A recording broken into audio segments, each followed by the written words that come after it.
Hello అండి అందరికీ welcome to my YouTube channel. ఈరోజు మనం ఇంట్లోనే ఈజీగా స్పాంజ్ లాగా ఉండే ఒక కేక్ని, అది కూడా అవెన్ లేకుండా ఏ విధంగా చేసుకోవాలో చూడబోతున్నాము. పైగా ఇది చాలా హెల్తీగా ఉంటుందండి. మనం మైదా ఎక్కడ యూస్ చేయము, అలానే షుగర్ కూడా యూస్ చేయము, ఎవరన్నా తినచ్చు. ఓకే, చూస్తున్నారు కదండి కేకు ఏ విధంగా స్పాంజ్ లాగా ఉందో. అయితే మనం రెసిపీలోకి వెళ్ళిపోతే, నేనైతే ఒక కప్ తీసుకున్నాను, ఒక చిన్న ప్లాస్టిక్ కప్ తీసుకున్నానండి. నా దగ్గర మెజరింగ్ కప్స్ లేవు, మెజరింగ్ కప్స్ ఉంటే దాంతో చూసుకోవచ్చు. ఒక కప్ గోధుమ పిండి తీసుకున్నాను. నేను చెప్పాను కదా మైదా యూజ్ చేయట్లేదు, ఓన్లీ గోధుమ పిండి. ఒక కప్ తీసుకున్నాను. దానికి తగ్గట్టుగా ఒక 2 ఎగ్స్ తీసుకున్నాను, 2. సో ఫస్ట్ అయితే మనం గుడ్లని ఒక మిక్సింగ్ బౌల్ తీసుకున్నాము. దాంట్లోకి 2 గుడ్లు కూడా పగలగొట్టి వేసేసుకోవాలి. ఇప్పుడు మనం వెనిలా ఎసెన్స్ ఒక చిన్న టీ స్పూన్ వరకు వేసుకోవచ్చు. నేనైతే ఇలా వేసుకున్నాను వెనిలా ఎసెన్స్ అనేది. వెనిలా ఎసెన్స్ వేసుకుంటే ఇంకాస్త ఫ్లేవర్ ఎన్హాన్స్ అవుతుంది. వెనిలా ఎసెన్స్ లేదు అనుకుంటే ఓకే, నార్మల్గానే చేసుకోవచ్చు.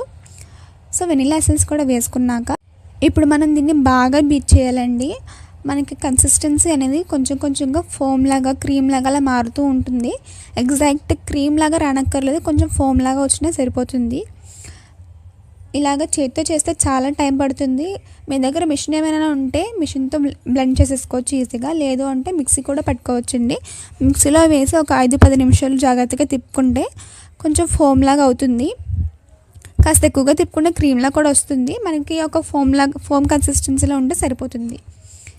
సో నేనైతే ఇలాగ చాలాసేపు చేశాను చేతితోటి, ఇంకా అవ్వలేదని మళ్ళీ మిక్సీ చేసేసాను. మిక్సీ చేస్తే లైట్గా కొంచెం అయ్యింది, మళ్ళీ ఇంకా చేతితో కంటిన్యూ చేసాం ప్రాసెస్ అనేది. సో కొంతమంది గుడ్లు వేసుకోవడానికి ఇష్టపడరు.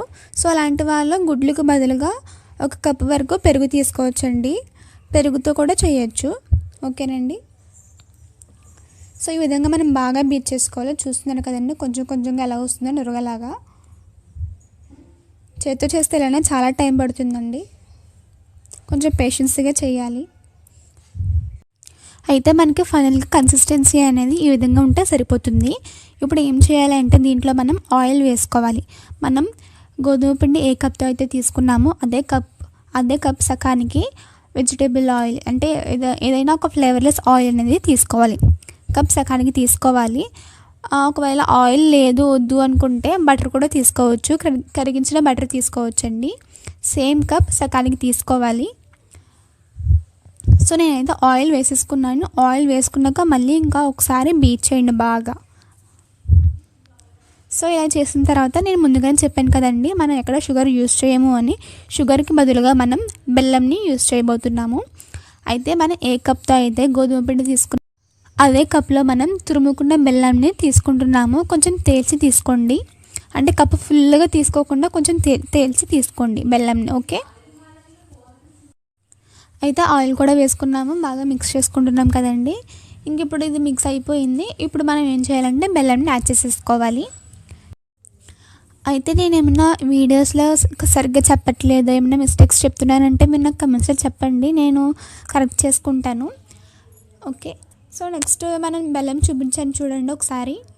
ఆ విధంగా అంటే కప్ నిండా వేసుకోకుండా కప్కి కాస్త పైన స్పేస్ వదిలేసి తీసుకున్నాను, అంటే కొంచెం తేల్చి వేసుకోవాలి అంతే. సో బెల్లం వేసేసుకున్నాం కదండి. ఇప్పుడు దీన్ని బాగా బీట్ చేయాలి, మొత్తం కలిసిపోవాలి. ఒకవేళ అక్కడన్నా కొంచెం చిన్న చిన్నగా ముక్కల్లాగా ఉంటే బయట తీసేయచ్చు, ఏం పర్వాలేదు. లేదు ఇలాగా మిక్స్ చేయడం కొంచెం కష్టమవుతుందంటే బెల్లం ముందుగానే మిక్సీ పెట్టేయండి, కొంచెం పేస్ట్ లాగా అవుతుంది కదా, అలా వేసేసుకున్నా పర్వాలేదు. ఎలా అన్నా సేమ్ టేస్ట్ కదండి. బెల్లం వేసుకొని బాగా బీట్ చేసుకున్నాను, నేనైతే బాగా మిక్స్ చేసుకున్నాను. వీడియో కొంచెం లెంతీగా అనిపిస్తే కొంచెం స్కిప్ చేయండి ఇక్కడ ఈ ప్రాసెస్లో. అంటే ప్రతిదీ కూడా క్లియర్గా చూపించాలని నేను కలిపింది కూడా బాగా చూపిస్తున్నాను అనమాట, అంటే ఏ విధంగా వస్తుంది ఏంటా అని. నేను మళ్ళీ ఒకసారి క్లియర్గా చెప్తున్నానండి మెజర్మెంట్స్. సేమ్ మీరు ఏ కప్తో గోధుమ పిండిని తీసుకున్నారో అదే కప్ సకానికి ఆయిల్ తీసుకోవాలి, లేదా కరిగించిన బటర్ తీసుకోవాలి. నెక్స్ట్ సేమ్ అదే కప్లో మనం బెల్లం తీసుకోవాలి. మీకు చూపించాను కదా ఆ విధంగా తేల్చి తీసుకోవాలండి.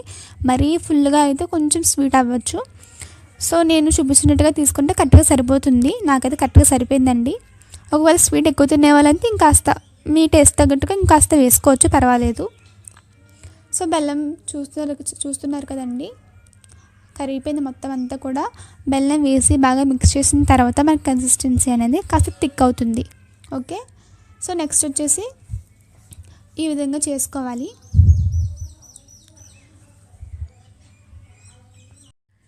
ఇది బాగా బీట్ చేసుకున్న బెల్లం కూడా బాగా కరిగిపోయింది. ఇక్కడ లంప్స్ లాగా బెల్లం చిన్న చిన్న ముక్కల కింద లేదు అనుకున్న తర్వాత బాగా మిక్స్ అయిన తర్వాత మనం ఫ్లోర్ వేసేసుకోవాలి. అయితే మనం ఇక్కడ బేకింగ్ సోడా తీసుకోబోతున్నాం అనమాట. జస్ట్ ఒక చిన్న టీ స్పూన్ తీసుకుంటే సరిపోతుంది బేకింగ్ సోడా అనేది. బేకింగ్ సోడా తీసుకొని మనం తీసుకున్న గోధుమ పిండిలో ఒకసారి కలుపుకోండి. ఓకే, సో దాన్ని ఆ ఫ్లోర్ని మనం ఈ మిక్సర్లోకి కొంచెం కొంచెంగా వేసుకుని కలుపుకుంటూ ఉండాలి. అంతా ఒకేసారి వేయకూడదు, అంతా ఒకసారి వేస్తే మళ్ళీ అది ఉండల కింద అయిపోతుంది. కాబట్టి వీడియోలో చూపిస్తున్నట్టుగా కొంచెం కొంచెం వేసుకొని మెల్లిగా మిక్స్ చేయండి.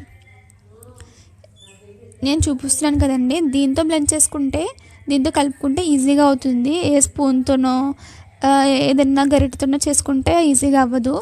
లేదంటే స్పాచ్లో కూడా యూజ్ చేయొచ్చండి, బట్ మిక్సింగ్కి అయితే ఇలాంటివి యూజ్ చేయాలి, బాగా వస్తుంది. సో నేను చూపిస్తున్నాను కదండి, ఫ్లోర్ అనేది కొంచెం కొంచెంగా వేసుకొని మిక్స్ చేసుకుంటూ ఉన్నాను. నాకైతే ఎక్కడ లంప్స్ అనేవి రాలేదండి, చాలా బాగా వచ్చింది కేక్ అనేది కూడా. కేక్ బ్యాటర్ అనేది చాలా స్మూత్గా వచ్చింది.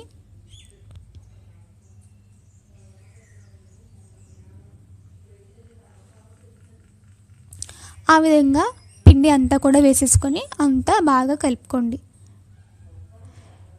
లంప్స్ అనేవి ఉండకూడదండి ఖచ్చితంగా, అది మాత్రం చూసుకోవాల్సిందే. ఎక్కడన్నా ఉండల కింద ఉంది అంటే అక్కడ మనకి వేసిన తర్వాత కేక్ అనేది మనకి సరిగ్గా కుక్ అవ్వదు అనమాట, అక్కడక్కడ పిండి కింద అలా ఉండిపోతుంది. సో అందుకే మనం ఇక్కడ చాలా జాగ్రత్తగా కలుపుకోవాలండి. ఇంకొకటి, మిక్సీలో వేసిస్తారేమో కొంతమంది తెలియని వాళ్ళు, మిక్సీలో వేయకూడదండి. అంటే పిండితో వేసేసామనుకోండి మిక్సీలోకి, అది సరిగ్గా అవ్వదు మనకి, ప్లస్ కేక్ టేస్ట్ కూడా బాగా రాదు. ఇలాగ చేతితో చేసుకోవాలి, లేదు అంటే మీ దగ్గర బ్లెండర్ ఉంటే, మిషన్ ఉంటే దాంతో కూడా చేసేసుకోవచ్చు. నెక్స్ట్ వచ్చేసి, ఒకవేళ మీకు ఈ కేక్ బ్యాటర్ కన్సిస్టెన్సీ అనేది బాగా థిక్గా ఉంది లేదా కొంచెం థిక్గా ఉంది అనుకుంటే కొంచెం పాలు యాడ్ చేసుకోవచ్చు అండి. ఒక 2-3 స్పూన్ల వరకు యాడ్ చేసుకోవచ్చు. నా కన్సిస్టెన్సీ అనేది, ఈ కేక్ కన్సిస్టెన్సీ అనేది నాకు కొంచెం థిక్గా వచ్చింది నార్మల్గా కంటే. సో నేను కొంచెం ఒక 2-3 స్పూన్స్ వరకు పాలు వేసుకున్నాను. కాచి చల్లార్చిన పాలు వేసుకోవాలండి. పాలు కూడా వేసుకున్నాక అంతా బాగా కలుపుకోండి. మీరే చూడండి, బ్యాటర్ అనేది చాలా బాగా స్మూత్గా వచ్చింది, ఎక్కడ లంప్స్ అనేవి లేవు.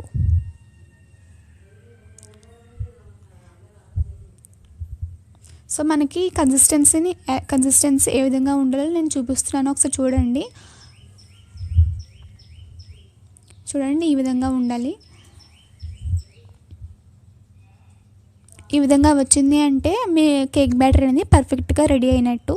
ఓకే, సో నెక్స్ట్ వచ్చేసి, మీ దగ్గర కేక్ టిన్ ఉంటే ఓకే, లేదు అంటే ఏదైనా ఫ్లాట్ సర్ఫేస్ ఉన్న ఒక స్టీల్ గిన్నె తీసుకొని మీ దగ్గర బటర్ పేపర్ ఉంటే కనుక ఆ స్టీల్ గిన్నె బేస్కి యూజ్ చేయండి. లేదు అంటే ఆయిల్ తీసుకొని ఆ గిన్నె బేస్కి అప్లై చేయండి. ఆయిల్ అంతా కూడా ఆ గిన్నె బేస్కి బాగా అప్లై చేయండి, అలానే సైడ్స్లో కూడా కాస్త అప్లై చేయండి. ఓకే, దాని తర్వాత గోధుమ పిండి తీసుకొని దాన్ని డస్టింగ్ చేయాలి. ఆ ఆయిల్ పైన కాస్త ఎక్కువగానే డస్టింగ్ చేస్తే బెటర్. నేను కాస్త తక్కువగా వేసాను. నాకు ఫైనల్ రిజల్ట్లో ఏమైందంటే కేక్ అనేది కొంచెం అంటుకుపోయింది. సో నేను ఏం చెప్తానంటే, కాస్త ఎక్కువగా పిండి జిమ్ముకోండి, ఏం పర్వాలేదు, కేక్ అయితే అంటదు. ఓకే, సో పిండిని బాగా జిమ్ముకోండి. ఈ విధంగా అంటే డస్టింగ్ చేసుకోవాలి. ఎక్సెస్ పౌడర్ ఏమన్నా ఉంటే తీసేసుకోవచ్చు. నేను వీడియోలో చూపించాను కదా, ఆ విధంగా. నెక్స్ట్ మనం దీంట్లోకి ముందుగానే మిక్స్ చేసుకున్న కేక్ బ్యాటర్ని అంతా కూడా వేసేసుకోవాలి. ఇప్పుడు మనం స్పాచులా కనుక యూస్ చేసినట్టయితే చాలా ఈజీ అయిపోతుంది. స్పాచులాతో బ్యాటర్ని అంతా కూడా ఈ గిన్నెలోకి షిఫ్ట్ చేసేయండి. చూస్తున్నారు కదండి స్పాచులా. సో ఈ విధంగా బ్యాటర్ అయితే మనం గిన్నెలోకి వేసేసుకోవాలి. బ్యాటర్ అంతా కూడా వేసేసుకోండి. గిన్నెలోకి వేసేసుకున్న తర్వాత అంతా కూడా ఒకసారి ట్యాప్ చేయండి. ఇంకొకటి, మనం తీసుకున్న కేక్ టిన్ కానివ్వండి, లేదంటే స్టీల్ గిన్నె కానివ్వండి, మనం బ్యాటర్ వేసుకున్నాక గిన్నె పైన అట్లీస్ట్ 1-2 నిమిషాలైనా గ్యాప్ ఉండాలండి ఖచ్చితంగా. ఎందుకంటే మనకి కేక్ బ్యాటర్ అనేది మనం కుక్కర్లో పెట్టేసిన తర్వాత కాస్త పొంగుతుంది కాబట్టి సో ఆ గ్యాప్ అనేది మనం ఉండేలాగా చూసుకోవాలి కాస్త. అంతేనండి. సో బ్యాటర్ అయితే వేసేసుకున్నాము. గిన్నెలోకి వేసేసుకున్నాము. ఇప్పుడు కాస్త దాన్ని ట్యాప్ చేయండి. వీడియోలో చూపిస్తున్నట్టుగా చేయండి. ఒకవేళ ఎక్కడన్నా అన్ఈవెన్గా ఉంటే అంత కూడా ఈవెన్ అవుతుంది, అంతే. ఇప్పుడు ఏం చేయాలంటే మనం ముందుగానే గ్యాస్ ఆన్ చేసుకుని ఒక కుక్కర్ పెట్టుకోవాలండి. కుక్కర్ బేస్లో మనం ఏం చేయాలి అంటే ఏదైనా ఒక చిన్న స్టాండ్ తీసుకోండి. ఆ స్టాండ్ కుక్కర్లో పెట్టేసి పైన మూత పెట్టేయండి. మూత పెట్టేసి సిమ్లో పెట్టేసి ఒక 10 నిమిషాలు ముందుగానే హీట్ చేయాలి. ఇప్పుడు ఆ కుక్కర్లో ఒక 2 గ్లాసెస్ వరకు వాటర్ వేసేసుకొని ఆ స్టాండ్ పైన మనం కేక్ బ్యాటర్ వేసుకున్న గిన్నెని పెట్టేయండి. మూత పెట్టేసి ఒక 50 నిమిషాల వరకు దాన్ని అలా వదిలేయండి. మధ్య మధ్యలో చెక్ చేయాల్సిన అవసరం ఏమాత్రం లేదు. 50 నిమిషాల తర్వాత కేక్ ఉడికిందా లేదా అని చెక్ చేసుకొని గ్యాస్ కట్టేయండి, అంతేనండి. మనకి అది చల్లారిన తర్వాత డిమాల్ట్ చేయండి. ఈ విధంగా చేస్తే కేక్ అనేది చాలా బాగా పర్ఫెక్ట్గా వస్తుందండి, స్పంజ్లాగా వస్తుంది. ఇంతేనండి. వీడియో కనుక నచ్చితే ప్లీజ్ లైక్ చేయండి, షేర్ చేయండి, సబ్స్క్రైబ్ చేయండి. Thank you.